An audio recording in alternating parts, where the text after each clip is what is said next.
যা 150, 180, 200 200 এই বেচা কেনা ইয়াতে নির্ভর। আচ্ছা, মানে যদি ধরেন 150 ডিম সেল হয় হ্যাঁ, তাহলে আপনার যদি কেমন প্রফিট হয়? আমার সব খরচ দিয়ে এখন বর্তমানে ধরেন না 800-900 টাকা থাকবে। 8-900 টাকা। তো এই রাস্তায় যে আপনি ব্যবসা করেন এখানে কোনো আপনাকে কাউকে ট্যাক্স দিতে হয় কিনা বা কোনো চাঁদা দিতে হয় কিনা? না, আগে কি দিতে হতো আপনাকে?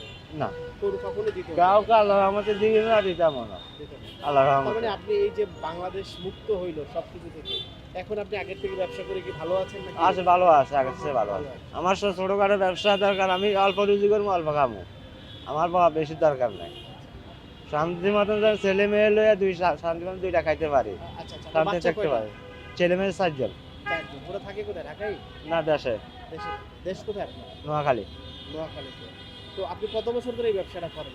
আইয়া 8-9 বছর। 9 বছর।